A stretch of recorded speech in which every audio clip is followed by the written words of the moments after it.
My name is Bob Casper, and I am one of several instructional design consultants for the Center for Teaching and Learning at Boise State University.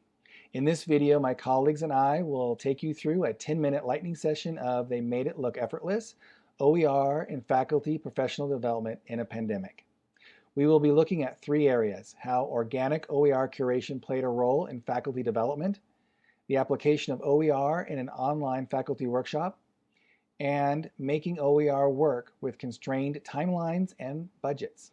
My colleagues will discuss in more detail our Flexible Teaching for Student Success, or FTSS program, specifically the faculty help sessions. We will also discuss a resource guide that was used, how organic OER from a community of practice came into play, and we will wrap things up with a reflection. So who is Boise State? Beyond the blue, Boise State is a public research university with about 26,000 students. There were three areas that contributed to the Faculty Teaching for Student Success program. That was the Center for Teaching and Learning, our eCampus Center, and Learning Technology Solutions.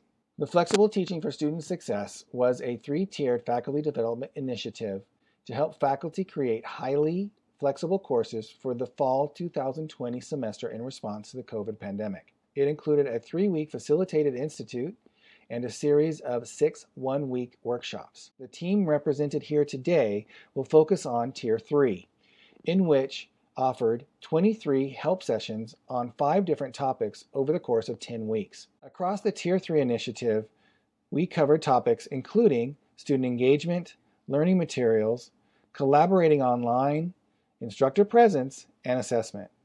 I'm going to hand things off to my colleague Christy. Hi, I'm Christy Aceves, an eCampus instructional design consultant at Boise State University. As my colleague has shared, teams collaborated to provide immediate support to faculty across campus. This collaboration resulted in 1.5-hour help sessions offered multiple times per week. I'm going to cover the session format, how we modeled the use of OER, highlight a session that promoted the use of OER, and the resources made available after each session. All of the help sessions were conducted via Zoom. The first 5 minutes were used for welcoming faculty and introducing them to available consultants. The next 10 minutes were dedicated to covering a specific topic. For example, assessing students online and keeping students engaged were 2 of the session topics. After 10 minutes of instruction, faculty were placed into breakout rooms with instructional designers. This was an open format where each room consisted of 3 to 5 faculty and 1 to 2 designers. The consultation time ranged from 30 minutes up to a little over an hour based upon the needs of the faculty. It was important for our team to model the use of OER in the help session materials as a way to encourage faculty to utilize them in their own courses. Here are a few of the resources that we referenced during sessions and also used when designing and developing the materials.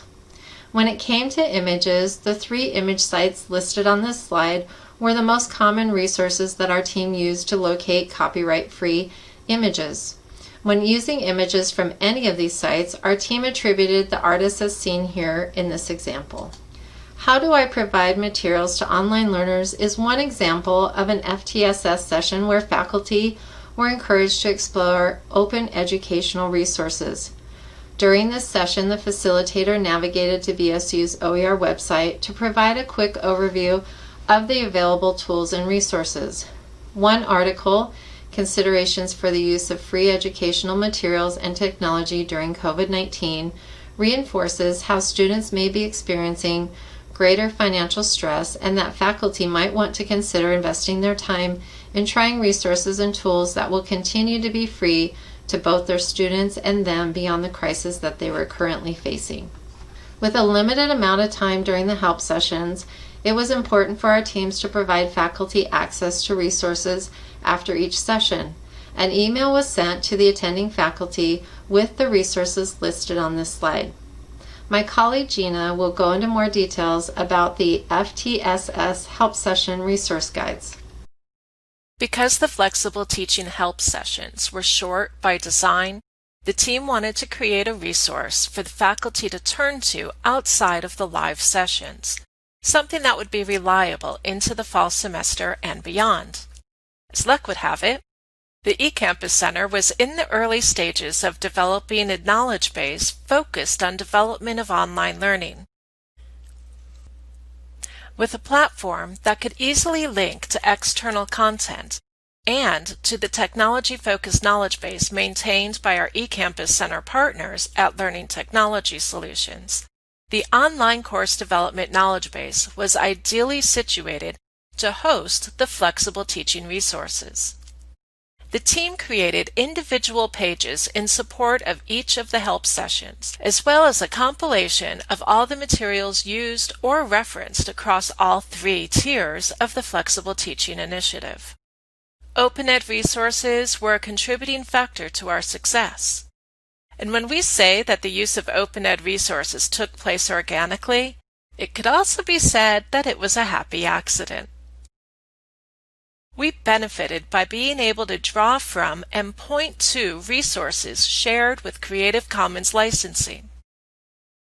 We also made use of content written by educators and published in journals that share some, if not all, of their work openly. And while we did not set out with OpenEd directly in mind, we found that it happens naturally because of this community who shares with intent, resulting in a robust selection of learning materials that were at the ready when we needed them.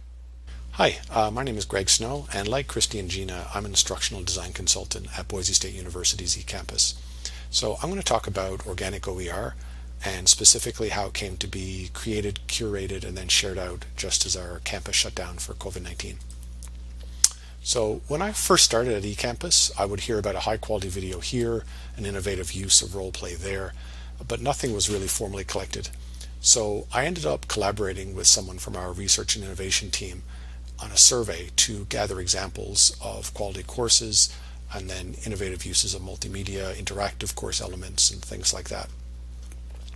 I took the results of the survey and reached out to the designers and the faculty involved to get permission to share everything out. And once I got that, I put descriptions and links in our internal knowledge base for everyone to access. Then I ended up working with someone from our Center for Teaching and Learning and taking a lot of the materials that we'd curated and using them first in this community of practice website on student-to-student interaction and online courses, and then as showpieces during the facilitation sessions that went with that community of practice.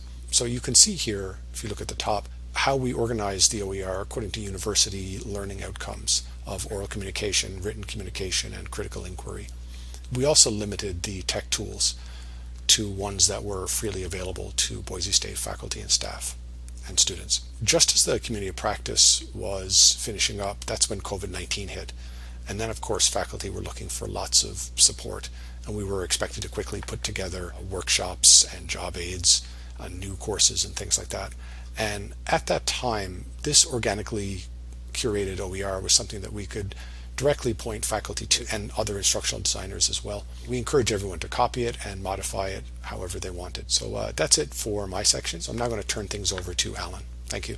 Hi, this is Alan Heaps.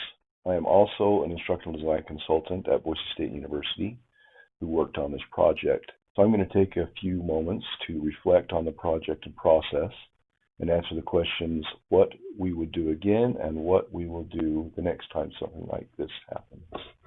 This situation gave us the opportunity to come together across colleges, departments, and service units to provide immediate and ongoing support during a very challenging time. It felt much like a disaster response situation. We filled a first responder need into helping faculty pivot their spring courses to remote delivery when the in-person courses were suspended after spring break. We developed materials as a second response for those needing to pivot their summer courses in a like manner. We took those materials and built upon them with a wider group of responders to assist us with the upcoming fall course pivots and developments. Through all of this, we showed the best side of ourselves. This is a great example of what can be achieved when teams come together to provide support during a time of difficulty. For next time this situation happens, now that we know that open resources readily lend themselves to emergency situations, we would specifically ask for these resources to be looked for and created in support of that effort. We would also ask all those involved to provide their materials with open licensing so that we could actively share these with others beyond the Boise State University community. We especially would like to help those who are working to support K-12 learners, as we received requests for that this last time. We would love to continue this as a conversation. We thank you for your attention and time.